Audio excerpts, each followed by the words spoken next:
마태복음 4장 12절부터 25절까지를 제가 대신 봉독해 드리겠습니다. 하나님의 말씀을 들으십시오.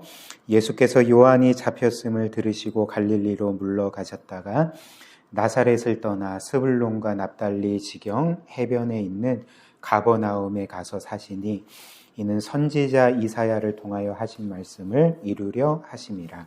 일러스되 스불론 땅과 납달리 땅과 요단강 저편 해변길과 이방의 갈릴리여, 흑암에 앉은 백성이 큰 빛을 보았고 사망의 땅과 그늘에 앉은 자들에게 빛이 빛이었도다 하였느니라.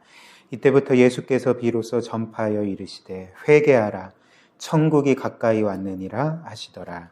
갈릴리 해변에 다니시다가 두 형제 곧 베드로라 하는 시몬과 그의 형제 안드레가 바다에 금을 던지는 것을 보시니 그들은 어부라. 말씀하시되 나를 따라오라, 내가 너희를 사람을 낚는 어부가 되게 하려 하시니 그들이 곧 그물을 버려두고 예수를 따르니라. 거기서 더 가시다가 다른 두 형제 곧 세베대의 아들 야고보와 그의 형제 요한이 그의 아버지 세베대와 함께 배에서 금을 깁는 것을 보시고 부르시니 그들이 곧 배와 아버지를 버려두고 예수를 따르니라. 예수께서 온 갈릴리에 두루 다니사 그들의 회당에서 가르치시며 천국 복음을 전파하시며 백성 중에 모든 병과 모든 약한 것을 고치시니 그의 소문이 온 수리아에 퍼진지라. 사람들이 모든 앓는 자, 곧 각종 병에 걸려서 고통당하는 자, 귀신 들린 자, 간질하는 자, 중풍병자들을 데려오니 그들을 고치시더라. 갈릴리와 데가볼리와 예루살렘과 유대와 요단강 건너편에서 수많은 무리가 따르니라. 아멘. 우리가 본 이 긴 말씀은 예수님께서 세례를 받으시고 또 광야에서 40일 금식 기도를 하신 이후에 예수님의 삶 가운데 일어난 몇 가지 사건을 기록하고 있습니다. 일단 우리가 보는 사건은 세례 요한이 잡힌 사건이죠. 그리고 세례 요한이 잡혀서 옥에 갇힌 후에 곧바로 예수께서는 공적인 사역, 공생애를 시작하십니다. 그래서 예수님께서 가장 먼저 하셨던 일은 세례 요한이 외쳤던 그 회개, 그리고 하나님 나라의 복음을 전하는 것이었고요. 그리고 그 이후에 우리가 보는 것처럼 제자들을 불러서 삼으십니다. 그래서 베드로, 안드레, 야고보, 요한, 이 4명의 사람을 그분의 제자로 삼으셨던 거죠. 그리고 이후에 예수님께서 계속 하나님 나라의 복음을 전하면서 특별히 질병으로 인해서 혹은 육신의 연약함으로 인해서 고통받는 수많은 사람들을 고쳐주시고 귀신 들린 자를 그것으로부터 해방시켜주는 사역을 하시는 것을 우리가 보게 되는데요.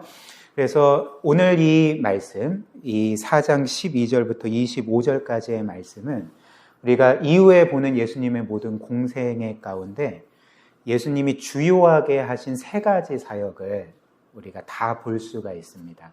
그래서 오늘 이 말씀을 통해 우리는 예수님께서 이 세상에서 공생애 가운데 하셨던 3가지 중요한 사역을 하나하나 살펴보도록 하겠습니다.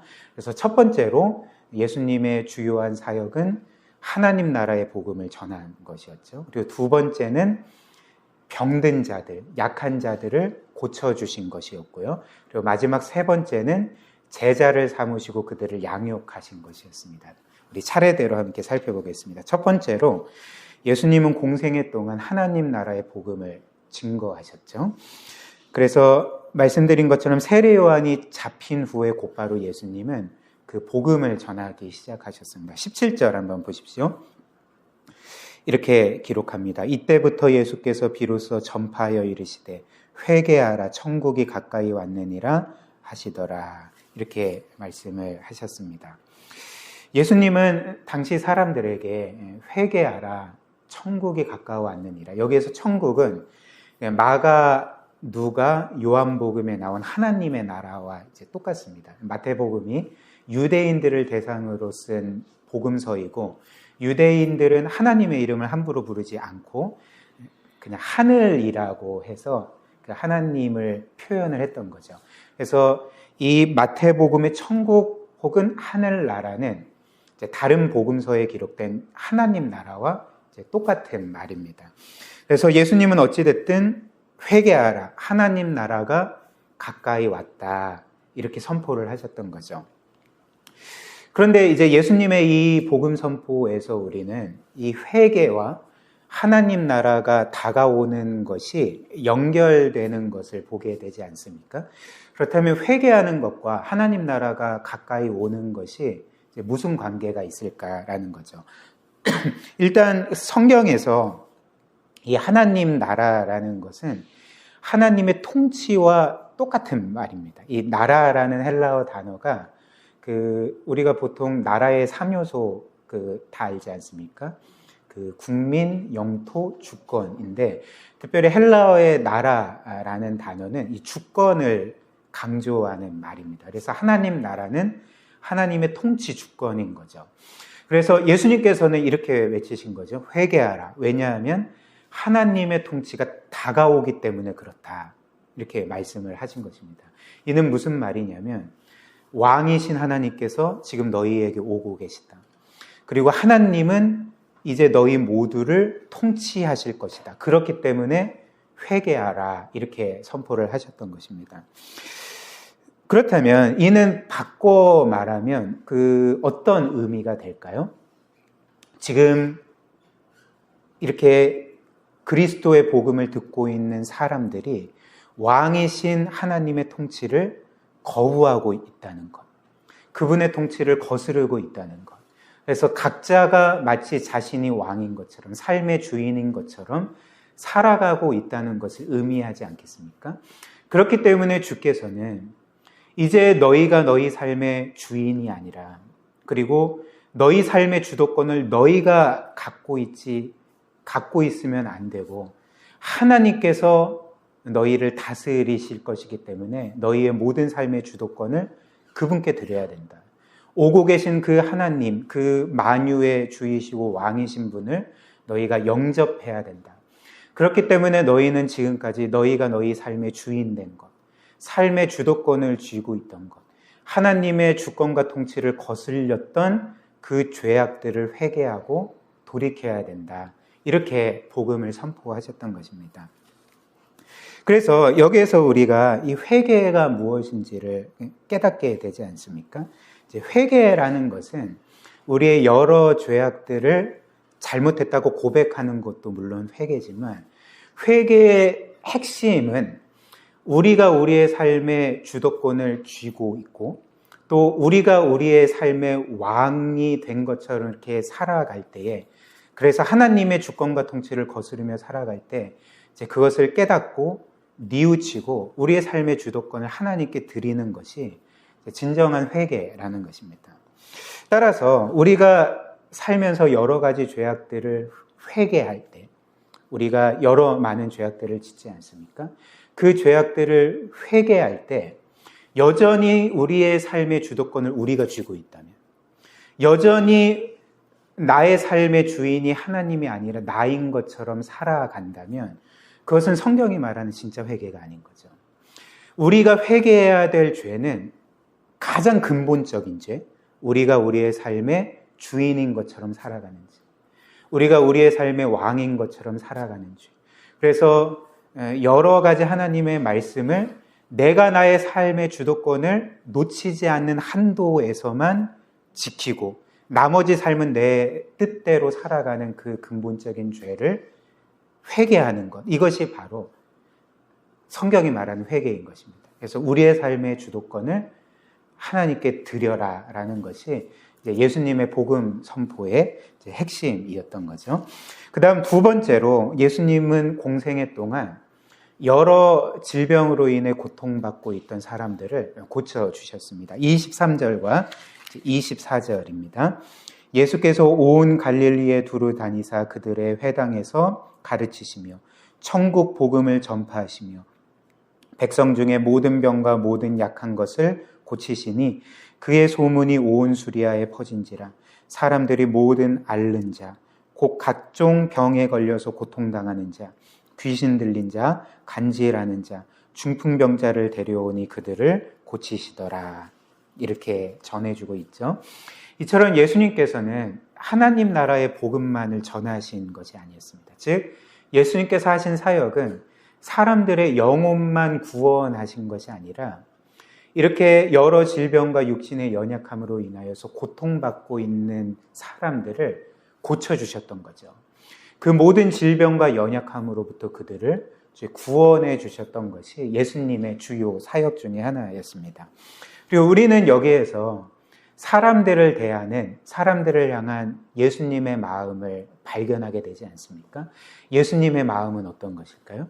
예수님은 단지 어떤 면에서는 세속적인 목회자처럼 혹은 세속적인 교회처럼 뭔가 교회를 부흥시키기 위해서 단지 이런 사람들을 전도하고 구원하는 일을 하나의 비즈니스로 행하신 것이 아니라 그분의 관심사는 그 사람들이 당하는 고통에 있었던 거죠.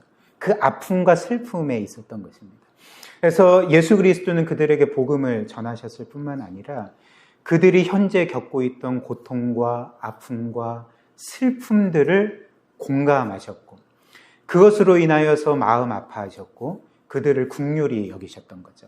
그래서 그 많은 병자들을 그 놀라운 능력으로 치료해 주시고 구원해 주셨던 것입니다. 물론 때로는 우리가 이렇게 간절하게 우리의 어떤 질병과 우리의 연약함과 우리의 문제들을 고쳐주시고 해결해 주십사 기도할 때 때로는 하나님은 우리의 기도에 응답하시지 않을 때가 있습니다. 그런데 우리가 기억해야 될 것은 하나님께서 우리의 기도를 특별히 이 병 고침과 관련된 기도를 응답하시지 않는다 해서 주님께서 우리의 이런 고통에 무감각하시거나 혹은 아무런 관심이 없으시거나 혹은 이런 것들은 별로 중요하지 않게 생각하신다는 것이 아니라는 거죠. 여전히 주님은 우리를 불쌍히 여기시고 우리를 공감하시고 어찌됐든 우리를 고쳐주시기를 원하시는 분입니다. 그런데 때로는 우리의 이런 병 고침의 기도를 미루시는 것, 즉각 응답하시지 않는 것은 그 질병이 지금 현재 우리에게 어떤 유익이 되기 때문에 때로는 우리의 기도를 즉각적으로 응답하시지 않는 거죠.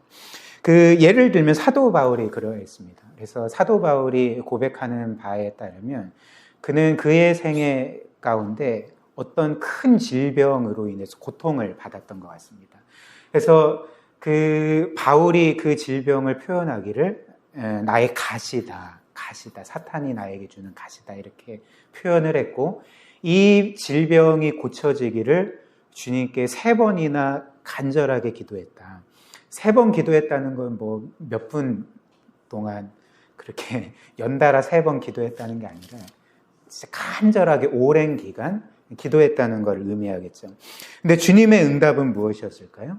곧바로 그를 고쳐주신 것이 아니라 내 은혜가 너에게 족하다 이렇게 말씀을 하신 거죠. 그래서 그 은혜가 무엇인지는 모르겠지만 주께서는 사도 바울이 겪고 있던 그 질병과 관련해서도 선한 뜻을 갖고 계셨기 때문에 이제 그것을 그대로 두셨던 것입니다.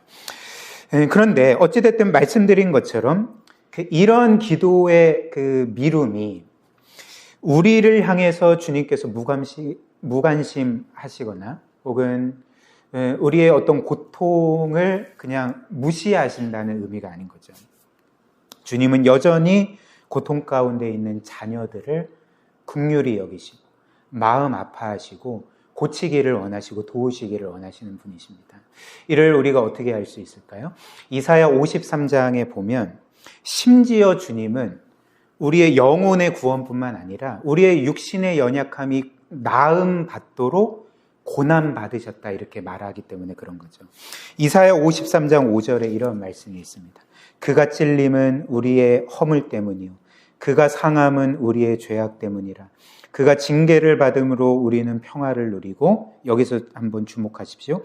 그가 채찍에 맞음으로 우리는 나음을 받았도다. 이렇게 말씀을 하신 주님께서 우리를 그렇게 무관심하게 바라보시고 우리의 고통을 아무 일도 아닌 것처럼 여기시겠습니까?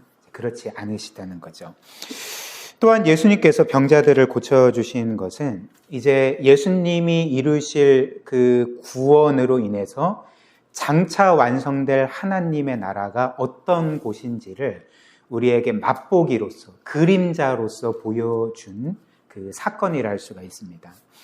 예수님께서 세상 끝날에 이 세상에 천군 천사와 함께 다시 오시지 않습니까? 그때 예수님께서는 모든 것들을 심판하시고 이 세상을 완전하게 변화시키실 것입니다. 그래서 그 죄가 있기 이전에 원래 창조 세계로 이 세상을 되돌리실 것이고, 더 나아가서 원래 창조 세계보다 더 영광스러운 모습으로 이 세상을 변화시키신다. 우리에게 그렇게 약속을 주셨습니다. 그런데 어찌됐든 우리가 아는 것처럼 첫사람 아담과 하와가 죄를 범한 후에 이제 사람을 포함한 이 세상 전부가 죄의 저주 아래 놓이게 되었던 거죠. 그래서 원래 완전했던 이 세상이 죄로 인해 깨트려지게 되고 망가지게 되고, 원래는 그 전혀 눈 씻고 볼 수도 없었던 고통이라는 것, 아픔이라는 것, 슬픔이라는 것이 이 세상 가득히 채워졌던 것입니다. 그리고 죽음의 권세 아래 이 세상 모든 것들이 놓이게 된 거죠. 그래서 어떻게 될까요? 그러니까 이 세상에서 태어난 모든 사람들은 어떤 면에서는 평생 고생하다가 결국 명이 다해 죽음을 맞이하는 것이 우리의 삶이 아닙니까? 그래서 이 세상에 고통 없는 인생 없고, 아픔과 슬픔 없는 인생 없고, 문제 없는 인생 없고, 죽지 않는 인생이 없게 되는 거죠. 왜냐하면 죄라는 것은, 그 죄의 그 대가라는 것은 바로 사망이기 때문에 그런 거죠. 그러나 예수님께서 이 세상에서 구원을 이루시고 이제 승천하셨고, 이제 약속하신 것처럼 마지막 날에 이 세상에 다시 오실 때는 우리 모두를 완전히 구원하실 뿐만 아니라 죄로 인해 이렇게 깨트려지고 망가진 모든 것들을 원래 상태로 돌리실 뿐만 아니라 더 영광스러운 상태로 그렇게 변화시키실 것입니다. 그래서 요한계시록이 우리에게 알려주는 것처럼 그 나라에는 이제는 고통도 없고 아픔도 없고 슬픔도 없고 그리고 죽음도 없게 되는 거죠. 그리고 성도가 이 세상에서 당한 모든 고통으로 인한 그 눈물을 친히 닦아주신다. 우리에게 약속해 주시지 않았습니까? 그래서 우리를 기다리고 있는 것은 그 나라에서 영원한 기쁨, 복락, 평안, 안식, 영광밖에는 없는 거죠. 그리고 예수님은 이 땅에 계실 동안 이렇게 죄로 인해 깨트려지고 망가진 세상에서 질병으로 인해, 육신의 연약함으로 인해, 그리고 여러 장애로 인해 고통받는 자들을 고쳐주심으로써 이후에 장차 완성될 하나님 나라가 어떤 곳인지를 맛보기로, 그림자로 그 사람들과 우리에게 이제 알려주셨던 것입니다. 그리고 마지막 세 번째로 예수님은 공생애 동안 사람들을 제자로 삼으시고 그들을 양육하셨던 거죠. 그래서 본문 말씀을 보면 예수님은 이렇게 하나님 나라의 복음을 전하시는 가운데 어떤 사람들을 불러 그분의 제자로 삼으셨습니다. 그래서 오늘 보는 것처럼 처음에는 베드로와 안드레를 그분의 제자로 삼으셨고요. 곧 이어서 야고보와 요한을 그분의 제자로 삼으셨습니다. 그리고 이후에 8명의 제자를 또 세우셔서 그들을 양육하셨던 거죠. 그래서 총 12명의 사도라 불리는 제자들을 양육하셨고, 근데 예수님의 제자들은 이렇게 12사도만 있었던 것이 아닙니다. 아마도 복음서에 따르면 예수님의 제자들은 최소 70명 이상이거든요. 왜냐하면 예수님께서 그 어떤 때에 70명의 전도대를 보내셨거든요. 그러니까 그 말씀에 따르면 예수님의 제자들, 그러니까 예수님이 직접적으로 가르치고 양육하셨던 제자들은 최소 70명 이상이었을 거다. 우리가 이렇게 추측해 보는 거죠. 그렇다면 이 말씀에서 우리가 알게 되는 사실은 예수님은 복음을 전하시고 병자들을 고치셨을 뿐만 아니라 그분이 죽기까지 중점적으로 하셨던 사역이 바로 제자 양육 사역, 제자 훈련 사역이었음을 우리가 알게 되는 것입니다. 그래서 이는 우리에게 무엇을 보여줄까요? 그러니까 예수님은 우리를 구원하시기를 원하실 뿐만 아니라 우리가 예수님의 제자로서 영적인 훈련을 받기를 원하신다는 거죠. 그래서 이런 영적인 훈련을 통해 우리가 계속적으로 자라게 되고 성장하게 되고 그리스도의 장성한 분량에 이르러서 예수께서 우리에게 분부하신 모든 것들을 행하고 그분이 우리에게 맡겨주신 그 사명을 따라 살아가는 그분의 제자로 우리를 세우시기를 원하심을 우리가 이 말씀을 통해 알게 되는 것입니다. 그래서 이런 이유로 예수님께서 승천하시기 직전에 그분의 제자들에게 마지막 그 지상 대위임령이라는 명령을 주셨거든요. 그래서 이거 한번 찾아볼까요? 마태복음 28장 18절부터 20절입니다. 마태복음 28장 18절부터 20절.